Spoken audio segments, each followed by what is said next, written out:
Hello, everyone, and welcome to Journey with the Kellers Travel Agency. My name is Amanda Keller, and if you watched my last video, then you know that the last time I was in my car when I made the video. Today, I get to be at home. And yes, these are my Star Wars Legos. I put together Legos in my spare time. It really helps me to relax and settle my brain down. And of course, I am actually building Legos today as well. So, if you watched my last video, you know that these next couple of videos, we're going to be talking about my dream vacation that I finally got to take at the end of last year. So to start out, we'll just give you a little bit of background. So I am a huge Disney fan. I love Disney World. I'd love to go to Disneyland, which I haven't been to yet. I'd love to go to the Disney Resort in Hawaii, or even go to Disney in France, all of them. But since we live closest to the Disney World right now, it is my favorite, and that's where I have dreamed of going.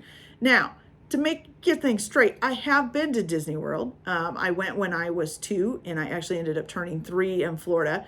Of course, I don't remember that one, so I don't know if I liked it or not, but who knows? Maybe that's why I like Disney so much, because I went there when I was 2 and I had such a good time.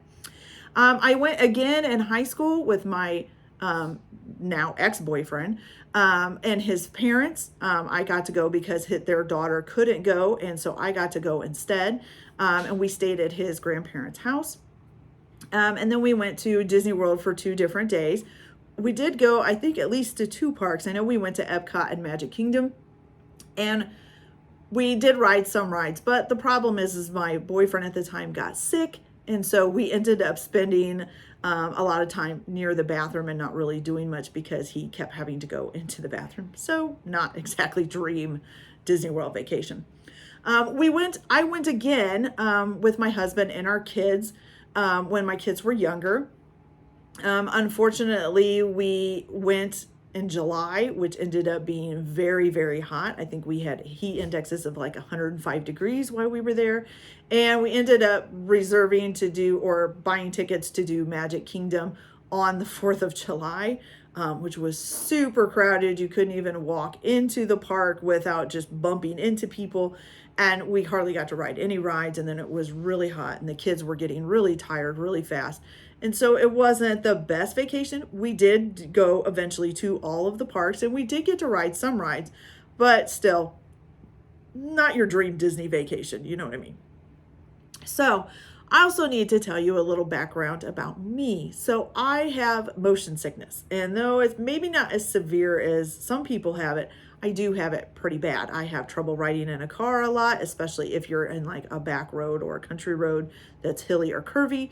I cannot ride most amusement park rides, especially not roller coasters or anything that like plays a movie and moves you around at the same time.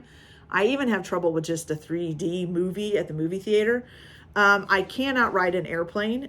They make me sick for 2 to 3 days after I get off of the airplane. So if I want to go to Hawaii, which is one of my dream vacations that I want to take, I'm going to have to go and get something that will knock me out on the plane to hopefully prevent the motion sickness. So unfortunately, it's made me so I can't really ride a lot of rides at most amusement parks. We have been to Six Flags, and we have been to a few other amusement parks, and most of the time I ended up just being the babysitter, and my husband and kids went and rode the rides while I stayed back and watched bags or watched whatever, kids were too young or whatever. So a lot of times going to an amusement park for me feels like kind of a waste of money, because I'm just buying a ticket to babysit my kids, which technically I could do at home for free. So don't have a great time at amusement parks a lot of time, but that's why I love Disney so much, because there are things I can ride. They have the slower rides with the trains that are going through them, like the Haunted Mansion and things like that, and I can ride those, and it's awesome.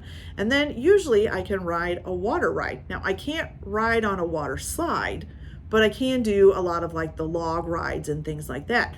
So Magic Kingdom has the huge water ride, and I love that ride. It's one of my favorites, and I can actually ride that, even though it does have a big drop. I think it's because it's not constant up and down or spinning or whatever. So it gives my brain time to settle down, and I'm okay with that. And it's slow, not fast until the very end with big drop. So that's the problem with going to amusement parks. And I think probably part of the reason why I do love Disney World so much, because I can go there and actually have fun. Now, over the years, as from going from a kid to an adult, the dream has expanded. So yes, I want to do Disney World, but hey, why not add Universal to it while we're there, or SeaWorld, or Discovery Cove, and go swim with some dolphins and things like that. Now, we couldn't do everything that we wanted to do because my husband is restricted to a 1-week vacation time.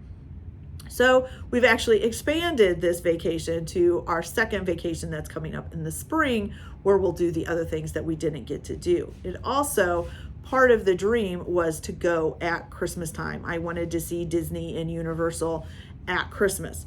So in order to do that, I didn't really worry about some of the other places. I just wanted to go to them. I didn't necessarily have to be at Christmas time. So we delayed those until this spring vacation that's coming up. And once we take that vacation, I'll be able to tell you guys what all we did while we were there. So the first place that well, first of all, we had to drive down to Florida because, of course, I wasn't going to fly, and because it's super expensive to fly 4 people down to Florida. So we were driving to Florida. We left the day before Thanksgiving, and we're leaving from Central Illinois, and we wanted to get on the south side of Atlanta so that we could just stay overnight there and then leave from there and head into Orlando on Thanksgiving. So we were doing really well until we hit about the Georgia state line. And then traffic was awful. It was backed up. We spent forever in Georgia. And I think we left about 4 a.m.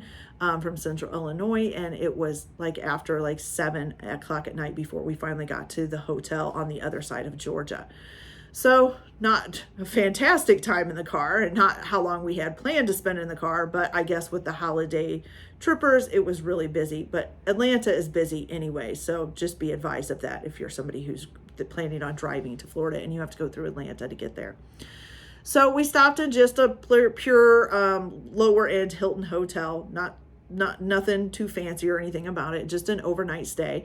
And then we got up the next morning about 6 a.m. and headed into Orlando. Now, the first place that we went is someplace some of you may have heard of, but probably maybe a lot of you have not. It's called the Gaylord Hotels. Now, and there's only 5 of them in the United States. There's one in Tennessee, which we had known about before, which was how we found out about this one in Orlando.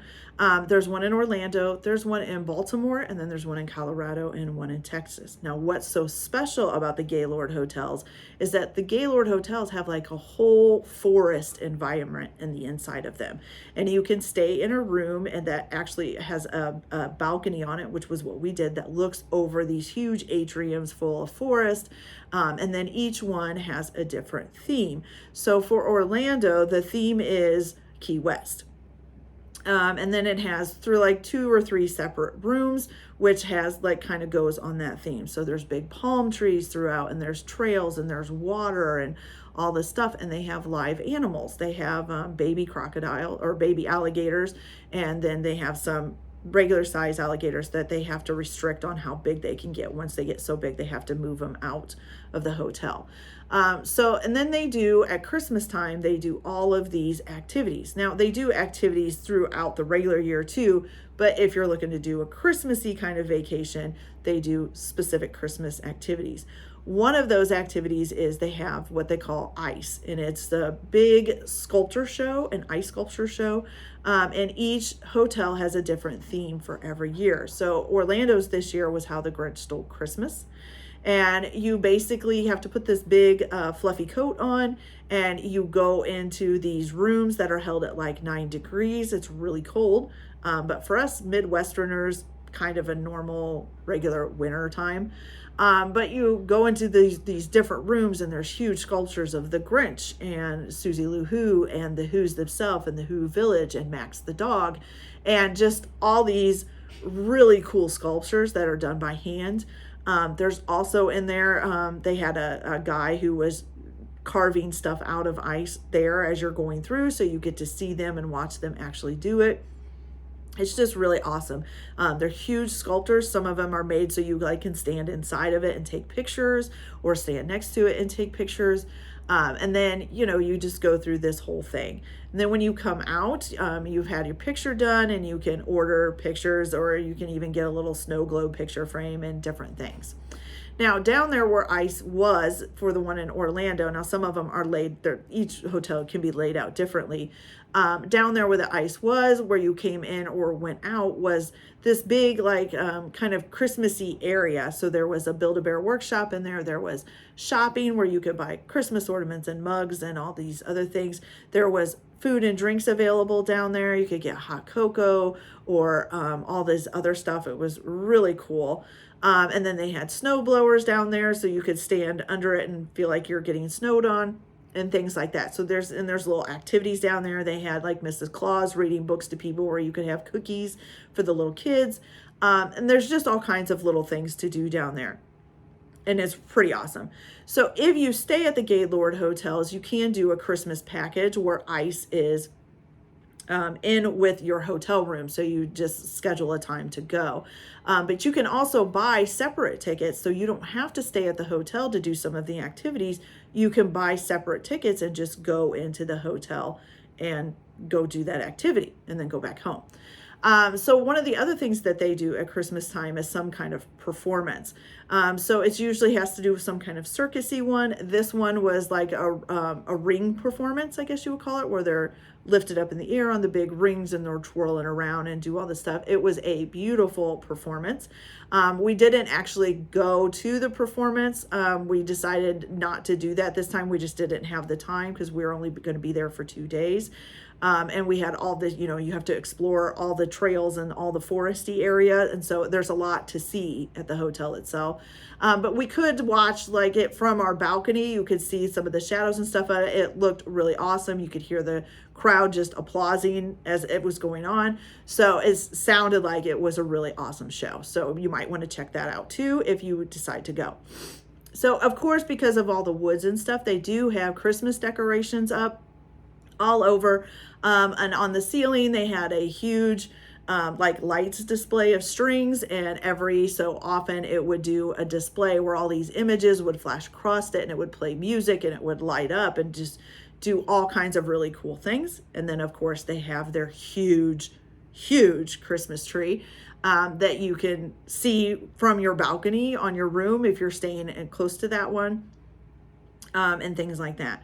So some of the other things that are in Gaylord is they have their own restaurants. And so there's a couple different restaurants. This one, I think probably one of the famous restaurants in it is the sailboat that's sitting in a lagoon. And in this lagoon are these large fish, very large fish that are just swimming around. And they swim around the boat and stuff. So you can make reservations and you get on this boat and you can eat dinner and stuff like that. And it's really cool. So it's an awesome place. Also at Christmas time, they usually offer breakfast with in whatever character they're doing. Since it was the Grinch this year for the Gaylord in Orlando, it was breakfast with the Grinch. And so I bought tickets to do that. And it was actually on the boat that was in the lagoon. And so we went down to the boat at breakfast time and had breakfast. The food was delicious. And the Grinch came and we took pictures with him. And, he acted goofy and acted up like he always does and teased everybody. And so we got to do that, which was really awesome. So our room at there was a beautiful suite. We actually had one for our daughters to stay in. They were connected. And then we had a balcony so that we could look out over the woods, or the atrium as they call it, full of the woods, and you could watch everything going on down there. There's all kinds of little areas where there's koi fish, and they even had like a castle type theater area where they usually would do performances. Now, at Christmas time, there wasn't any performances going in there, but throughout the year, they do performances in this castle facade. That's really cool. And so we basically liked to sit up on the balcony at night, and you got to watch the light show that was coming from the ceiling and just see all of the stuff going on down below. It was a really cool experience. I love the Gaylord hotels, and I would definitely recommend it for something like if you want to do like a 3 or 4 day weekend trip, if you're close to one, or even just fly and go to one. So they are and kind of spread out throughout the country, but you might be close enough to one to just drive to one, or you could fly and make it, make a 4-day weekend, make a nice little trip. So I love the Gaylord hotels. This was the second one we've been to, and actually as part of our Christmas trip this year, which we try to do one every year, we plan on hopefully going to the one in Baltimore. But I won't know until I start making reservations for all of that, whether we can fit it into our Christmas road trip that we're supposed to be taking this year. So that was the beginning of our vacation. We spent 2 days at the Gaylord Hotel, had a fantastic time. It was relaxing. It was great. We didn't really have to do anything or drive anywhere or go anywhere. Everything was right there in the hotel. And honestly, if it could have, I would have been happy just to do that, even if I had to miss Disney World, which would probably make me cry a little bit. But the Gaylord hotels are really awesome. So if you're interested in a Gaylord hotel stay, please contact me. I can help you out with that too, and help you make a nice, great 3 or 4 a day weekend trip if you would like, or add it on to a longer trip that you would like to do. So come back for the next video, and we'll start with where we went from Gaylord, which would be Universal Hotels, and I will talk about that. Now that was a little bit of a longer stay, and we did a lot more, so it would be a little bit of a longer video. So come journey with us. You all have a great day, and I'll see you in the next video.